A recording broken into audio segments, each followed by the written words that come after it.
Waiting to go live. Hi everybody. We're starting a little bit late today. We had a few technical difficulties with entering our studio, but welcome to the BAME On The Move Leadership Ladder podcast. Today we have our guest, Safia Boot. She is a fellow at the Chartered Institute of Personal Development. She's the MD of an organization called Respect for Work. And she's also a employment tribunal member for 20 years. I think it's also worth noting that she's a prolific writer of equality articles and is constantly fighting a good fight. Hi, Safia. Thanks for joining us today. Thank you very much, Roy. It's a pleasure to be here and to be invited to speak about my journey into HR and what brought me here today. So how have you been? I know obviously we're dealing with turbulent times at the moment, so I can imagine HR has its own challenges. Certainly, I think HR has had to step up and come to the fore because of a number of things that are happening. We've got the merger of the pandemic in the context of Brexit that we already were grappling with.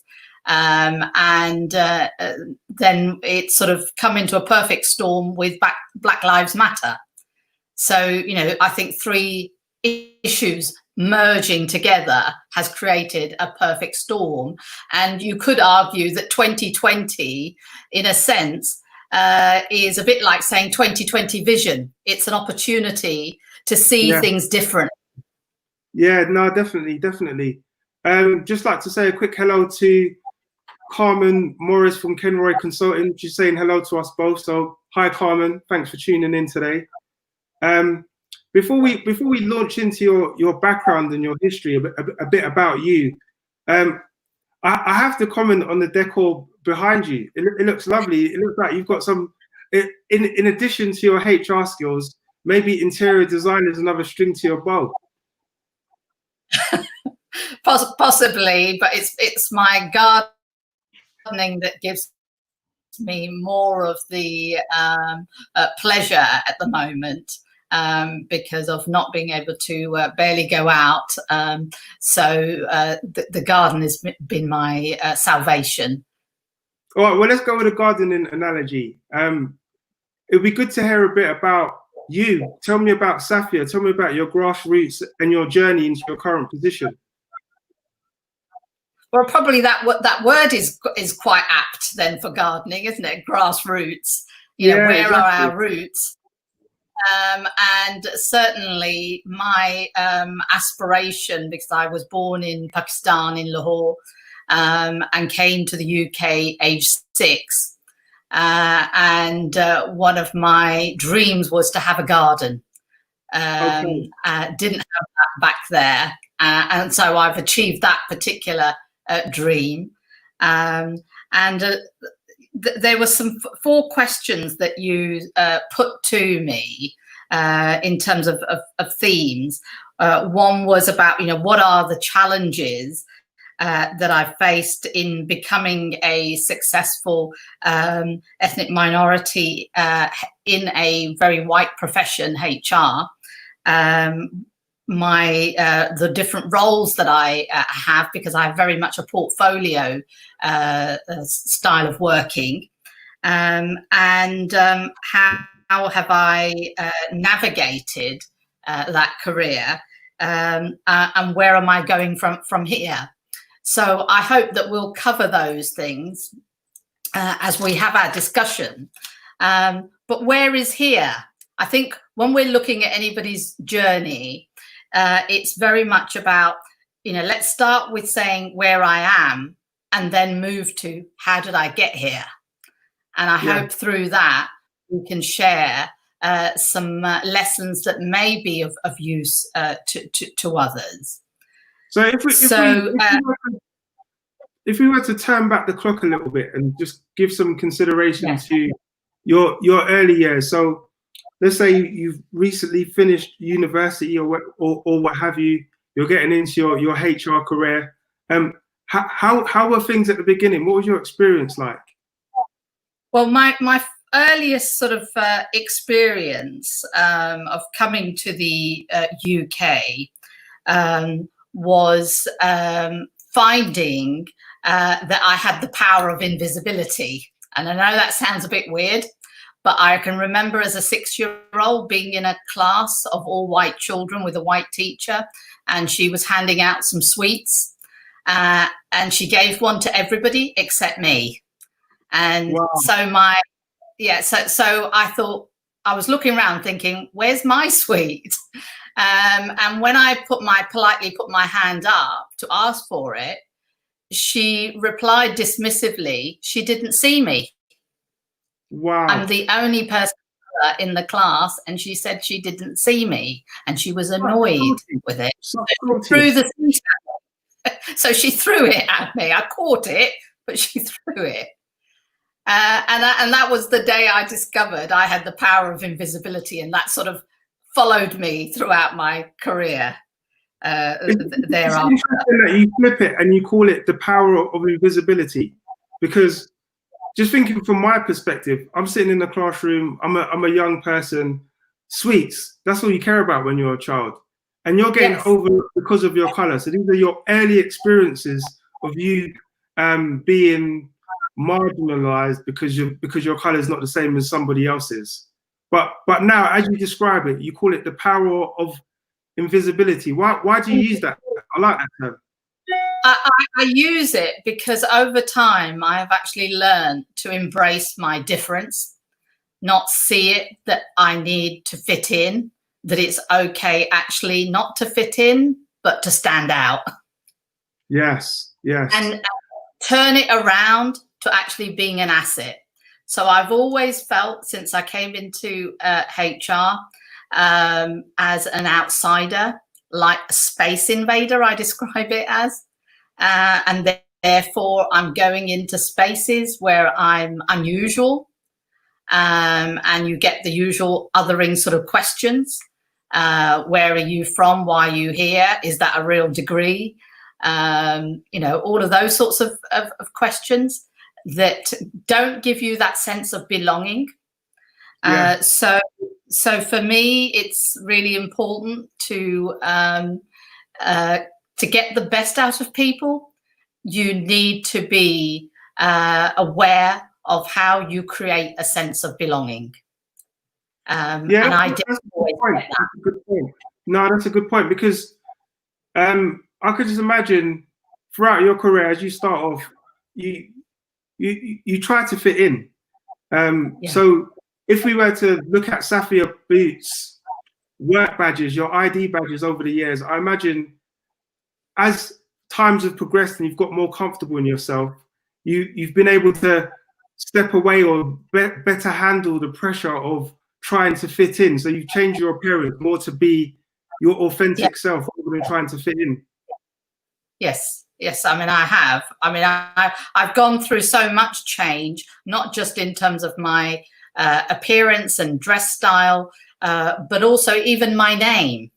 Safia Boot was not obviously it's been my name longer than my maiden name, but I know what that transition was like, that I actually acquired an element of white privilege by my change of my name. Because it opened doors for me, because people didn't know the color of my skin, or from the sound of my voice or from my name, until I showed up, and then I would get the malfunctioning robotic look, and have to deal with that. And so it has opened doors. For me, I've gone up in the alphabet as well. I was a letter Q, and I've gone to a letter B. Yeah. So there's lots of advantages. But how I got into HR was your original question. And it starts really from the age of 10. And not many people get their calling at 10. Yeah, but I did. And the circumstances were this. I'm the daughter of an unlettered mother. And I use that term, unlettered as opposed to illiterate. I find that rather harsh and dismissive. Yes. She was a very knowledgeable, very intelligent person, but she was born in a time, and that time still exists in a lot of countries, and certainly in Pakistan, where girls were not educated. So my grandmother didn't have the benefit of an education. My mother didn't, never went to school, never learnt to read and write. And my destiny would have been the same had I not been assertive in saying, even at age 5, that I did not want the same outcome for me. And I pressured my mum and dad to say I wanted to go to school. And being at the time one of 7, but I'm one of 8 children, they could not afford to send any more children to school. And so my father managed to win in the lottery allocation a ticket to get a visa, but it took him a year to gather the money together, and he came to the UK in the 1960s without his family, leaving us all behind. For 3 years, my mother handedly brought us up, and we then joined 3 years later. And at the age 10, the reason I got into HR is that my father sadly had a road accident as a pedestrian, and he was rendered disabled. And we suddenly found ourselves, 8 children with no income coming in. So my unlettered mother suddenly had to go out to work. And because I had the best English, she asked me to accompany her on door knocking, because this is obviously, about 1970 something.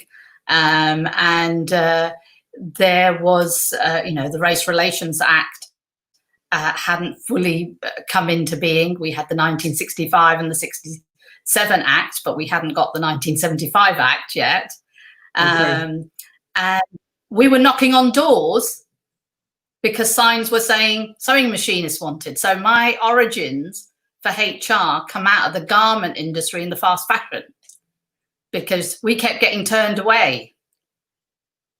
And I put my foot in the scenarios, those no blacks, no dogs, no Irish type situations.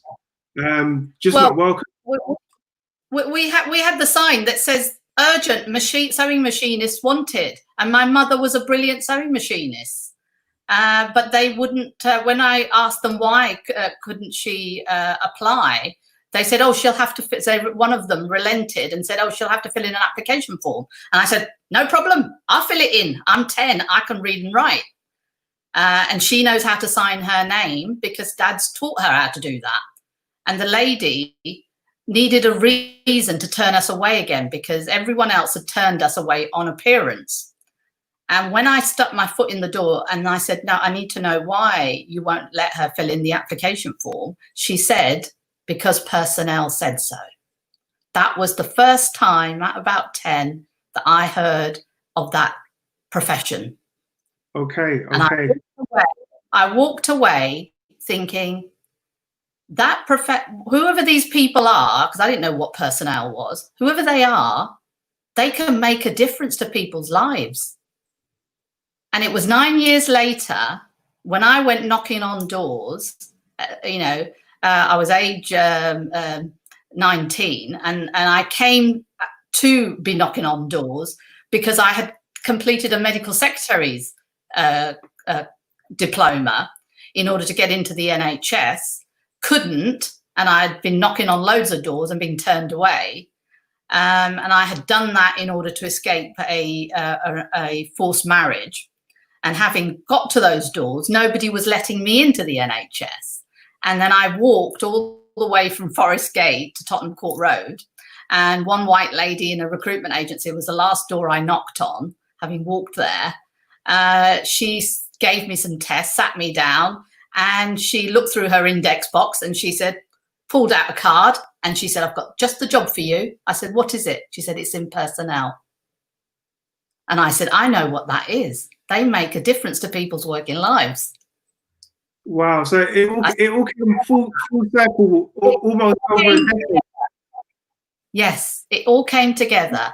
And that's why I've stayed in HR for 40 years, because I absolutely love it and the purpose that I think and the difference that it can make. But it takes a certain mindset to actually make that happen. Yeah. And when you've got proximity to the impact, because my mum, as a result of not getting the jobs at the factory as a sewing machine, she was forced to go into home machining, doing piecework for 67 pence a piece. Yeah. It's amazing how people can use their how personnel or one element of a company like staff selection can be such a gateway, despite the fact that your mum had the skills and the ability and was probably better than all of the and many of the other candidates that she was been against, and she had the enthusiasm. She wasn't able to get through that door, but because you realised that personnel was that gatekeeper, you kept that. It's like it was planted in your mind, and then you came back and. So it was, I don't know, kismet, my destiny at that point to get that first job, whereas I couldn't get into the NHS. Suddenly I had an opportunity to actually go into a profession as opposed to an occupation. And that was the difference. Because once I got that first job, I learned that if you don't ask, you don't get. You have to be bold. And so when I had my interview, I was really enthusiastic about getting it. But the HR manager said he was about to go on holiday and could I, wait a few weeks? And I went back to the agency and I said, I'm really desperate. I really want this job. And she said to me, phone him up. Tell him how much you want it and see whether he'd make the decision before he goes on holiday rather than when he comes back. And so I did. I pulled courage. I phoned. I was only 19. And he rang the agency after listening to my explanation of why it was so important for me to get this job, my first HR job. And the agency rang back and they said, you've got it. They said that phone call did the trick. So before we move on to your actual career, if you were to give advice to a graduate that's currently in a position where they're looking for their first HR position or position in general, based on your experience, what advice would you give to that individual to spur them along? I would say it's a really important occupation to be in, particularly for Black and ethnic minority individuals, because of the nature of the work, that it can act as a empowering route to change your life, to change the lives of those around you. And therefore, for me, it gave me a sense of purpose. And when you find your purpose, and if you find it early on, it means you build the resilience to stay with it, in order to make a true difference, not just to yourself and your life outcomes, but of the others. And that's why I think it's a really important occupation and purpose to be close to. It's too important to leave it to one segment of the community and society. That's great advice. That's great advice. So moving on now. So you've got your first job. You're starting to understand what HR is really about. Having had some idea that you'd be interested in this profession, your dream starts becoming true. Tell me a bit about your early years, and then you're progressing into becoming an actual manager. Yeah. Well, I went from personal assistant, started to do my professional studies. I went through about 7 8 years of evening classes because I didn't have the opportunity to go to university the traditional route. I had to do it through a series of professional exams and working at the same time. So that by my, so having started in paper manufacturing, I transitioned to IT. So I went from paper to technology. And I absolutely love technology. And I went from that sector into the NHS with a small period in engineering and construction. And the NHS experience gave me that route into understanding much broader, getting a broader appreciation of stakeholders and the different interests in organisations, because the NHS is a very complex organisation. And I think when you can succeed in that sort of environment, you can succeed anywhere. There are so many different occupations. It's the biggest employer of BME people in the whole of Europe. And I was headhunted to go into that area from IT to introduce local pay. And I wanted to get into pay and rewards because I recognised, because of my mum's experience, remember the 67 pence piecework, the importance of ethnicity pay gap. Yes. And I wanted to get into an area because I'd already started to work in pay and reward from moving from HR generalist into this specialism, because very few people wanted to do that side of the work. But I decided the answer lies in follow the money. Yeah, no, sensible move. I think if you look at this current climate, there's a lot of people that have lost jobs or are under threat of losing their job, or just because the market is so turbulent at looking at other occupations. Based on what you've just said, it seems as though you've been able to successfully navigate from one sector to another and get to a point where you've been able to specialize and increase your earning potential. So if you're speaking to an individual currently in a bit of a crisis, wondering what their next move is, that definitely has transferable skills, what would your advice to that person be if they're considering moving into another industry or specializing in some way, especially in this environment?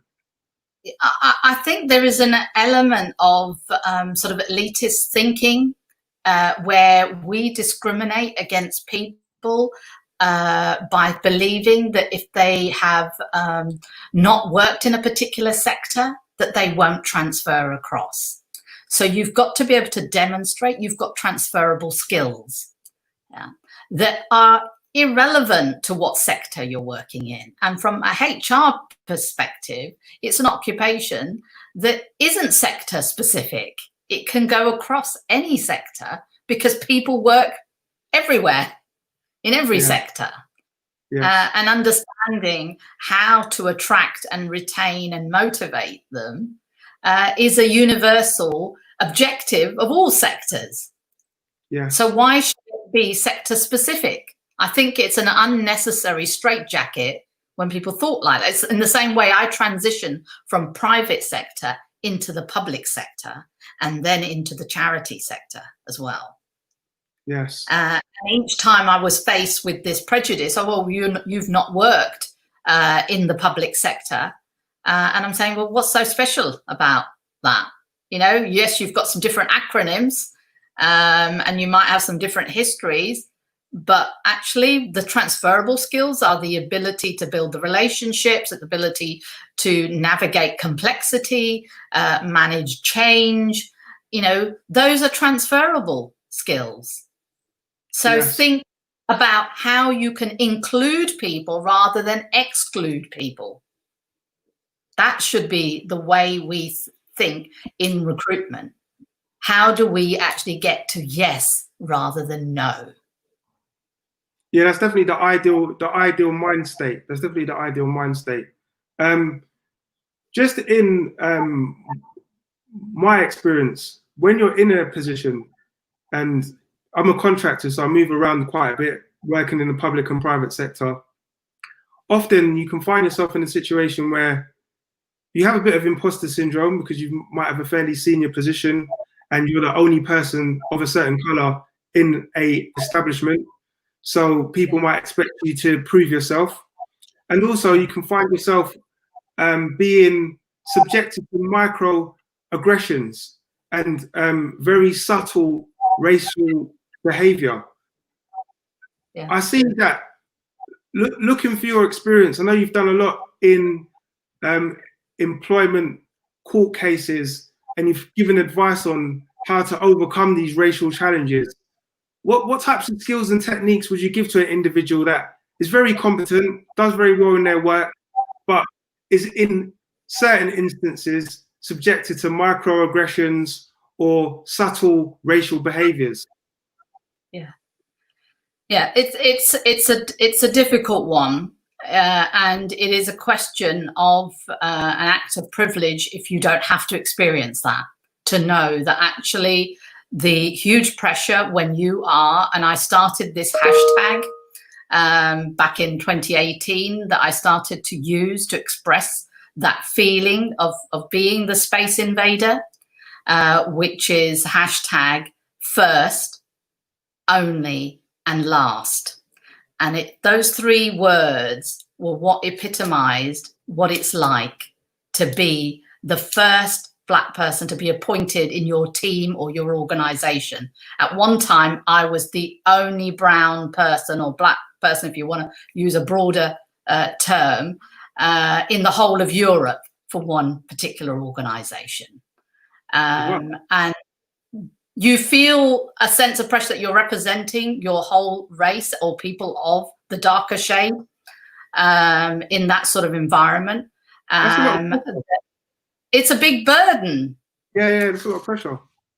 Because there's that unsaid pressure, and there are double standards that operate. So that's part of the microaggressions. And I always define microaggressions as anything that makes you feel, gives you a bad feeling. It doesn't lift you up, make you rise. It pulls you down. And so it can, that way it can be a number of different aspects. You know, I can remember being for the first time being invited to a garden party in Hampshire, where I used to live, and the vicar coming up to me and saying, you know, I'm in a room of about 40, 50 white people, I'm the only brown face, and he says, do you find the people in this village tolerant? And I said, tolerant in what way? He said, well, tolerant of people like you. And I looked around the room and I made him watch me looking around the room, seeing, without saying anything at that moment, that I am the only brown person there. And I said to him straight in the eye, what is it about me that one has to tolerate? Well said. Well said. And he choked on his strawberry scone and walked off, didn't answer. What would you like to say to that? Yeah, exactly. I found myself in a similar situation. I remember when I was first starting out as an assistant project manager, I worked for a company. We went to Prague because they had offices in Prague also. So we went on a weekend trip. So we were standing in the Prague city centre and we were looking at a listed looking building that was church-like. And we were all looking at it. It started getting a bit dark. And the South African guy standing next to me said, oh, smile then, smile. And then I was like, what do you want me to smile for? And then he said, oh, so I can see you better. Really? And after hearing that statement, obviously I was quite young, so I didn't really know how to deal with it. You didn't know how to deal with it. I just said, speaking to me like that and those types of jokes are completely unacceptable. And I didn't speak to him for the remainder of the journey, and he kept on apologizing. But I never spoke to him. Once we got back to work, I spoke to him again. but it was such a subtle way of separating me from the rest of the group. It was difficult for me to manage. Yes. And you need to find the words. So one of the things that I've been able to do through my investigation work is a key element of my approach, because I've literally done, hundreds of investigations on discrimination, is listening to people with great intent and empathy to help them articulate the impact and describe those events and those moments, and then be able to actually frame them and package them and feed it back to them in a way that they say, I've been heard. You've understood the depth of the feeling, of the impact, and you've articulated it for me. And that way I've been able to help people to actually put that in a way that the other person can hear it and they can hear their pain. Because one of the things about racism is, and because it is such a strong feature of my work, is both gender and race and the intersectionality with disability as well. I would say those three things for me have been a constant feature in the cases that I've dealt with and experienced as well. That ability to really hear someone and the hurt and package it back to them is part of the racial healing process. Yes. People don't get that resonance for them. It means they get stuck. Yes. Their race is actually suppressed then, and they don't get the healing. And so I see my investigation process has a cathartic element to it, to start that racial healing process, to say for the organization, there's something about your culture, your systems, your processes, your practices that is causing this sort of hurt, and you need to acknowledge it. And this is a learning conversation opportunity. But when we experience what I called, and what has been coined as a term, white fragility, that in itself is a defensive reaction. It closes down a conversation. It's actually it's a form of white privilege because it uses it to close down the conversation because it's uncomfortable. Can you expand on that term, white fragility? This is a term that has come out of many Black academics' experiences and practitioners, but it's been popularized by the work of the publication of the book by Professor Dr. Robin DiAngelo has popularized that term. And many see it as a slur at white people, when actually there's a whole body of knowledge behind it. It's a conceptual framework to describe a relationship with power. Okay. Because a white fragility reaction can also happen in relation to Asian people because of their proximity to whiteness and colorism. Yes. I've seen that reaction take place to close down a conversation when a Black person says, I have been mistreated and I believe there's a racial undertone to my, because they're looking for an explanation. And they're not getting it. They're looking for transparency in the decision making that has marginalized them, and they want to know why, because they want to fix it. It seems like you're keen to be part of the solution, like very keen to be part of the solution in everything you do. So ranging from your work and the way that you position yourself once you're in an organization and the departments that you've tried to focus on, and also the work that you've done in the Chartered Institute of Personal Development. I know that you've been pushing them to be more inclusive and to take more of a firm stance on racism. Can you tell me a bit about that as well? Because it does come across that you're really trying to be part of the solution here. I have been chipping away.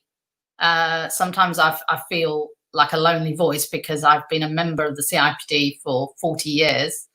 And I have been, I can even remember my very first time in the late 1980s writing to them about the lack of representation and how that felt, because I went to my first conference in Harrogate, where they used to hold it then, and in a room of about 1,000 people, being the only brown face and writing about this experience. And I got absolutely a blank wall. And that continued. I kept trying, building up the confidence to talk to people. And I have a long list of people, I won't mention the names, that I've tried knocking on their doors to say, we need this conversation. And I've had many, many conversations. And finally, after 30 years of actively trying multiple times, on my birthday, on my 59th birthday, on the 23rd of June this year, the CIPD, in its first sort of 100 years history, published a statement on racism. Yeah. Wow! So that's an exceptional achievement. Well, I don't. It sounds as though you were pushing yourself. It's not as though you were doing it with a lobby group behind you. Throughout all this time, you've maintained.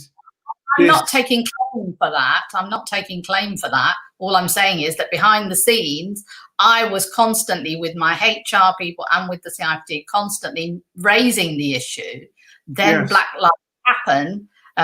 Lives Matter happened, but it took that, it took Windrush, it took Grenfell, it took 200 reviews, it took 11 government reviews and research papers.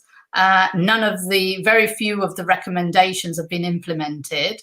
Ethnicity pay legislation is still in the long grass. So I had challenged the CIPD about its position on the lack of consultation on ethnicity pay, and that should have been, back in 2018, it should have been a catalyst for having a conversation on race. But they didn't want to have that conversation.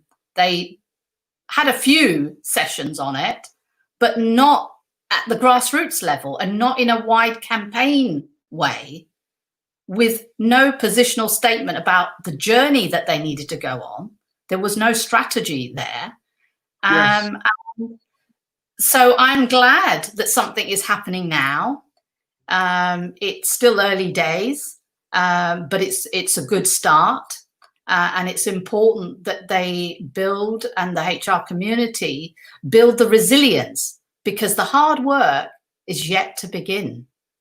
What we have is just a statement of intent at this stage, but we have to start somewhere, and I'm glad that we have started. Yes, definitely. I think we're obviously in this current environment with Black Lives Matter trending and the reactions to this powerful movement. You've had quite a lot of organizations that have made public pledges to racial equality. Especially most recently in the Sunday Times, there's a list of organizations that have publicly announced that they're going to be making proactive measures to ensure that they've got a representative workforce. In the efforts to ensure that this isn't just lip service, what would you suggest that these organizations do? Because a lot of them might be in scenarios where they're underrepresented, they've got good intentions, but really the proof's in the pudding. Once you look at the ratio of the workforce, if you don't see any changes in the ratio of the workforce, then it's just good intentions. without much real change. What would you say these organisations need to do to affect real change? I think, as you say, the proof's in the pudding, because it's not simply a question of representation. It has to be about inclusion. Because what all of the sectors that are underrepresented have is they also have a problem with retention of Black talent. Yeah. And the reason they have a retention problem is because of the culture being at times very hostile to retain individuals. So if you look at the NHS, we have a disproportionate number of Black nurses and doctors who get referred for fitness to practice and disciplinaries. We have a ethnicity pay gap there.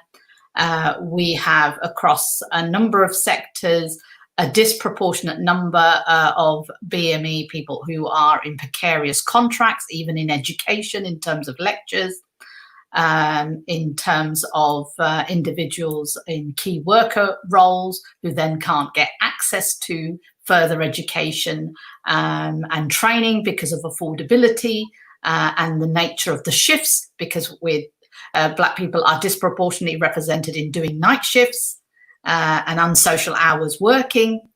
These are all interconnected matters. And what C19 has done is actually expose those structural fractures and amplified them. And therefore, I'm expecting things to get a lot worse for BME communities before they will start to get better. And this is why, for me, the CIPD is so central to the solution.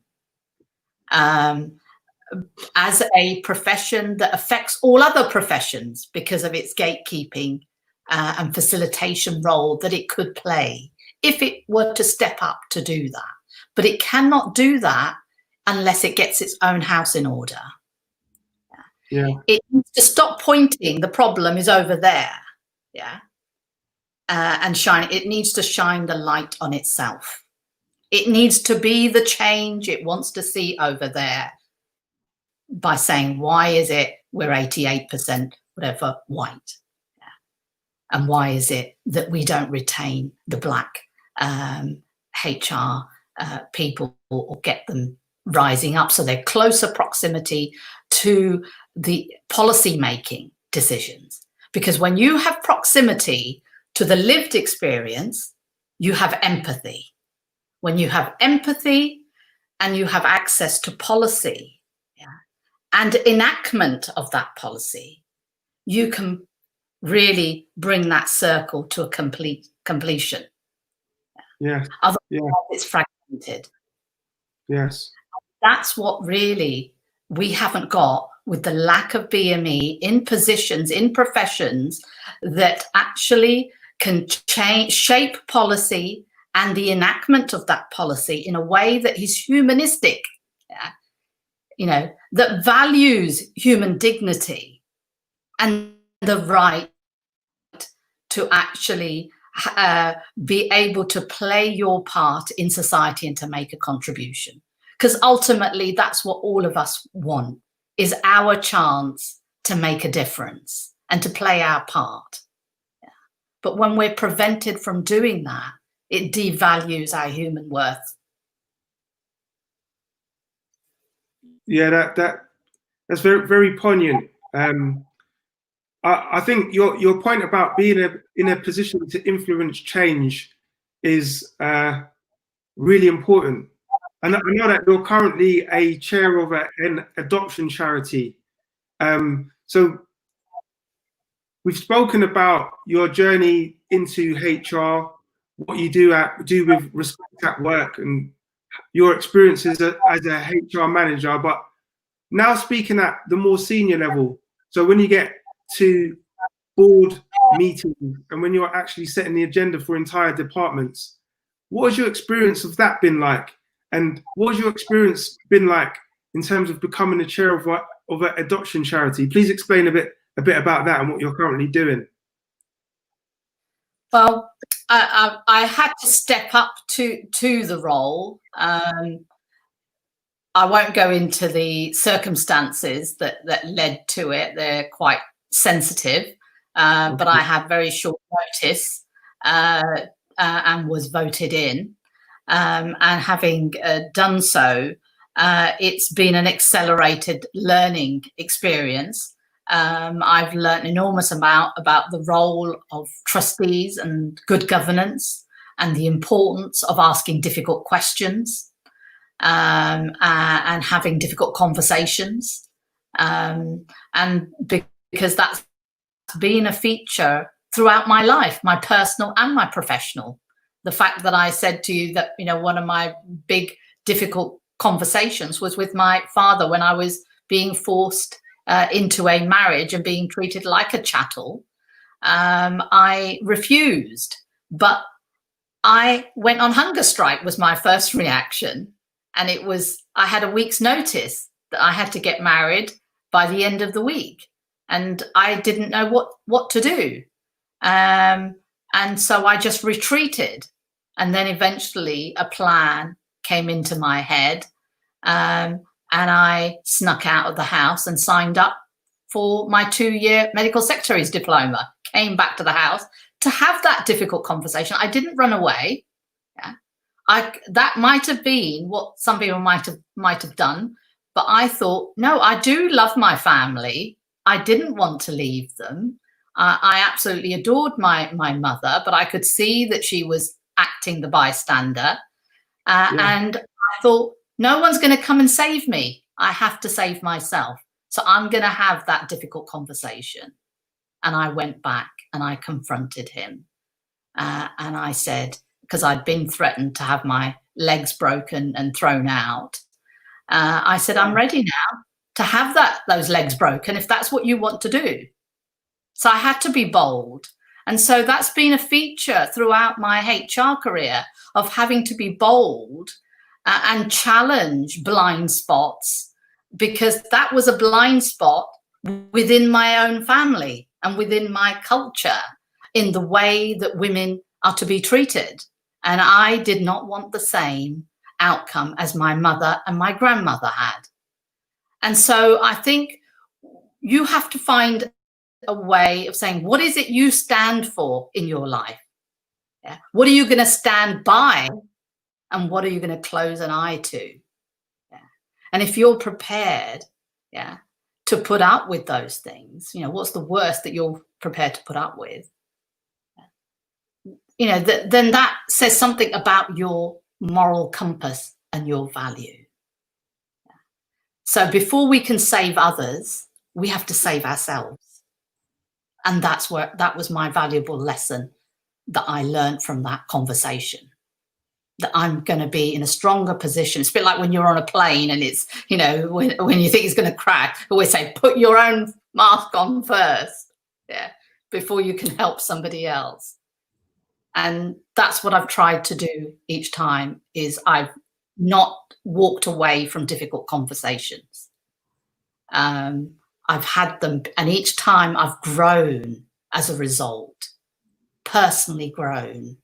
And I hope that I've also helped the other person grow, because change doesn't come from a position of comfort. Change comes from discomfort. And racism is uncomfortable for the recipients. They've had to build the resilience to carry on, regardless of the harm it does. They've had to find opportunities for joy in other ways, and to say, no, I'm not going to be beaten by this. I have got human dignity. I have got value. And because of that, that's what's made me determined to develop the resilience. It doesn't mean I'm strong all of the time. Sometimes I have to retreat, to regroup and lick my wounds. And then I go back fighting again another time. And that's why in racism, in terms of the journey, a lot of the practitioners I know, that we talk about the importance of self-care. Yes.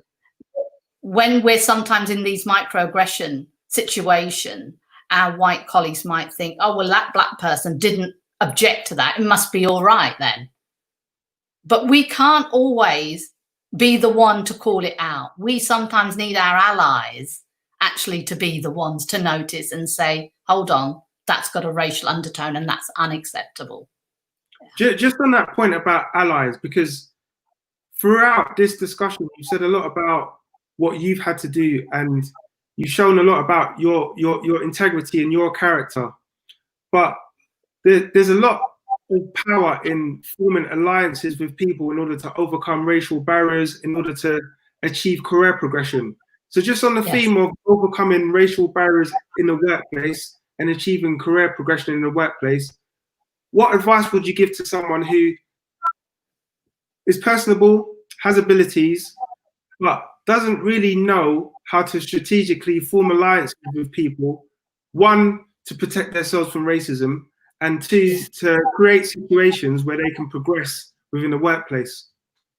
I'm really glad you asked that question, Roy, because what you're talking about there is a support network, as well as a learning network. And I did not discover the importance of that until my 30s. Yeah. Even into my late 30s, the importance of that. Yeah. Because nobody told me. I didn't have anybody have that particular talk with me. Yeah. Or the importance of coaching and mentoring. So I would say make that investment in finding yourself not just one mentor or one coach, multiple that you can call on, that can help you at key crossroads that you will find in your career. Build your network, put yourself in opportunities' way. Be curious. Yeah? Audit your network and saying, who is actually in this circle? Yeah. Who are my top 10 people I go to, and how diverse is that? Yeah. Who's missing from that circle? So I would do that sort of audit work for somebody who wants to navigate difficult and different spaces. Yeah. And make transitions, because life is all going to be about series of transitions as we go from being single to being a family and working. And we're seeing that in C19, where we're trying to do homeschooling and be a parent and working as well. So I would say build your networks and be diverse. Put yourself into positions where you will be in opportunities' way, and be brave about those. Seek people out. I mean, one of the big benefits I thought of Eventbrite as a tool was suddenly you could search for all sorts of networking events that were going on that we didn't have the capacity to do before. So I've found huge opportunities for learning, for meeting people, whether that's online or offline, into subject areas that interest me. So arts and culture, the charity sector, the sports sector. So I've been trying to get onto a sports board that I haven't been particularly successful at doing, but I've met a lot of people in that sector. It's what then got me involved in the adoption, although I have a personal interest in adoption and fostering. It's brought me to volunteer for the National Association of Women in Construction Committee, so I'm part of that. I've been the CIPD chair of the Milton Keynes group for 17 years as a volunteer. And I'm also ambassador for the Milton Keynes Islamic Arts and Culture organisation, which is an award-winning Queen's Award organisation that runs a number of cultural activities to promote community cohesion. And so for me, all of those themes are coming together because it's about community cohesion. It's about being part of somewhere and belonging.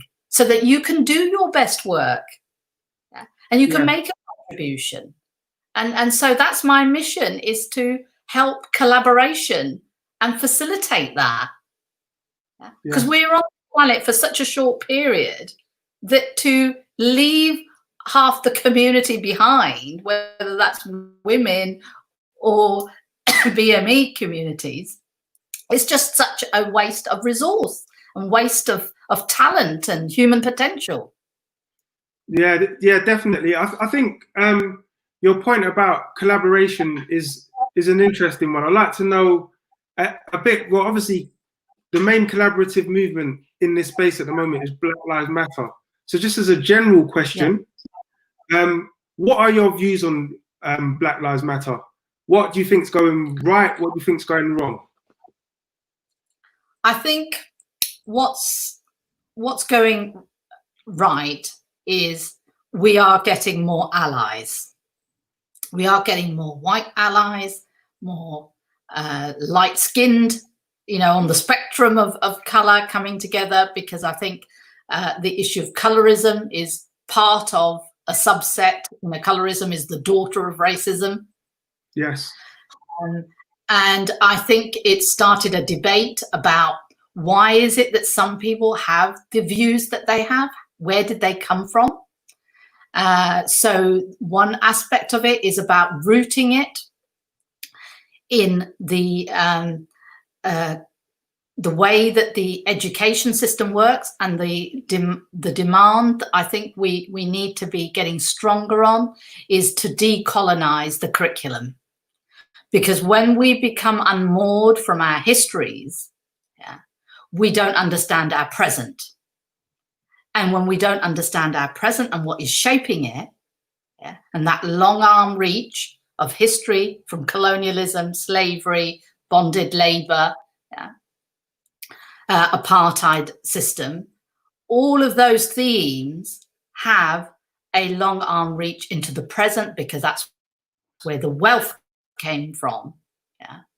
It's where the attitudes came from to justify that exploitation, and those structural inequalities therefore persist. And it's the reason why you see Black people in this country, brown people in this country, we're here because you were over there.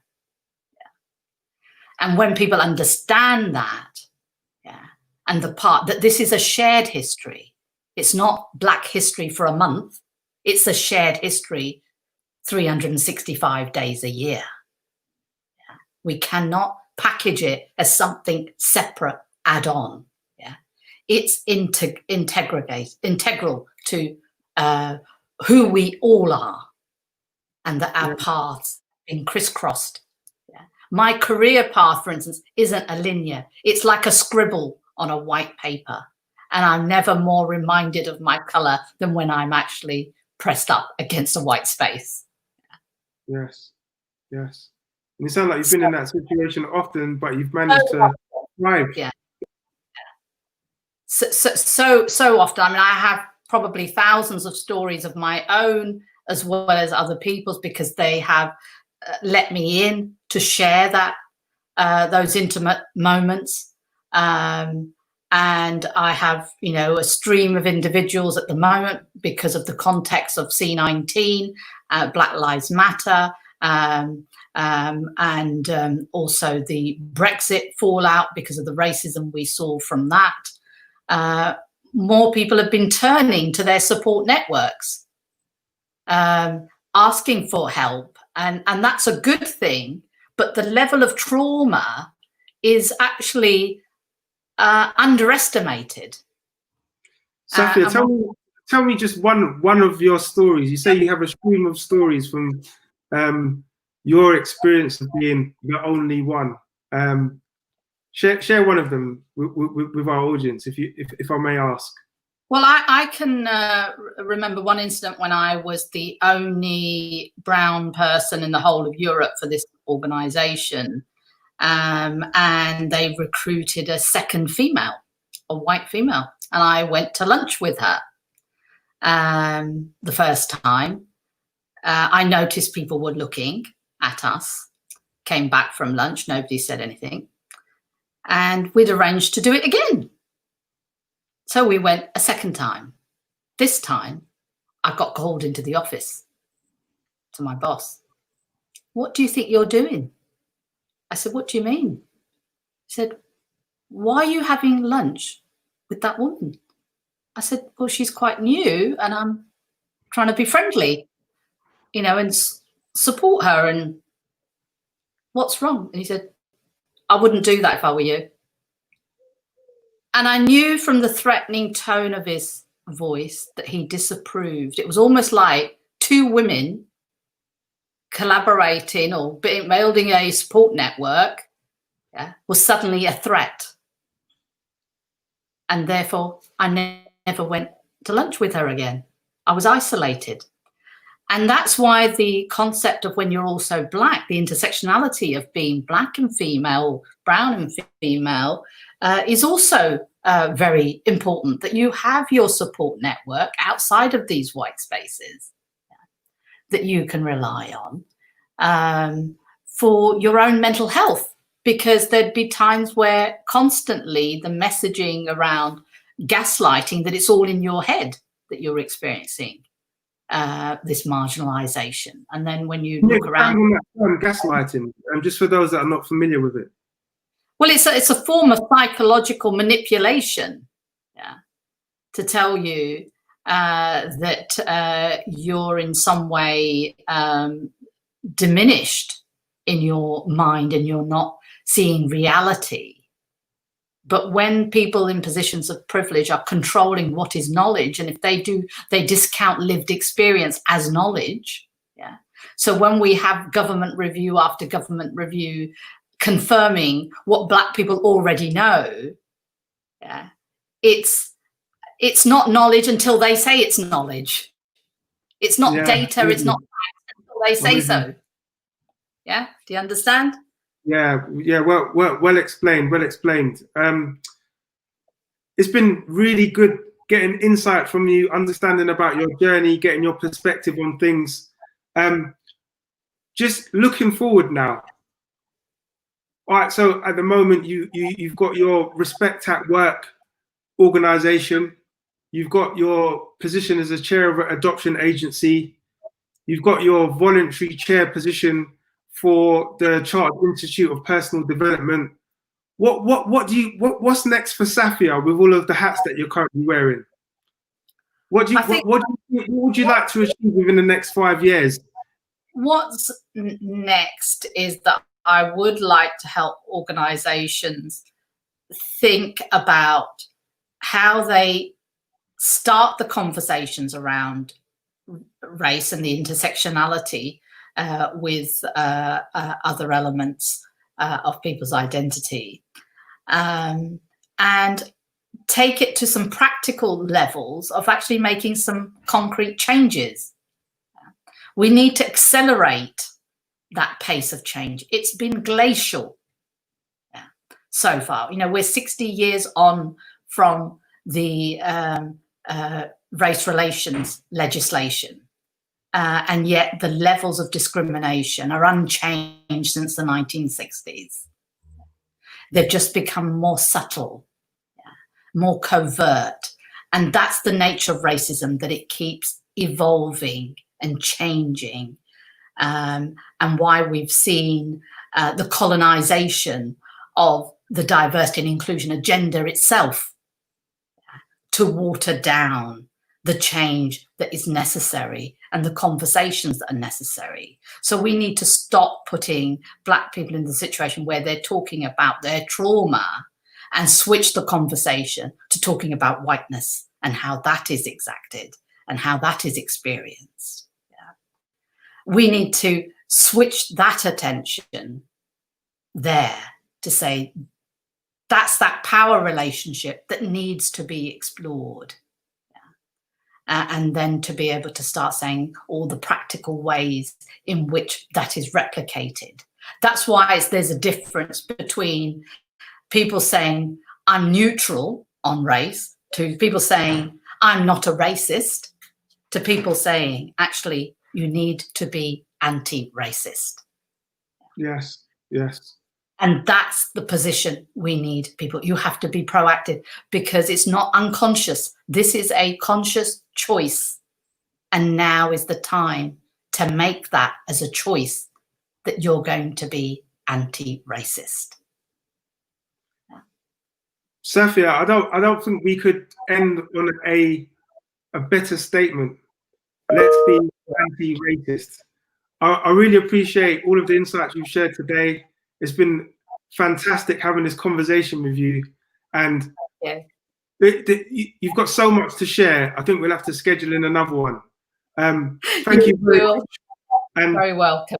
Thank you to all of those that tuned into this live broadcast.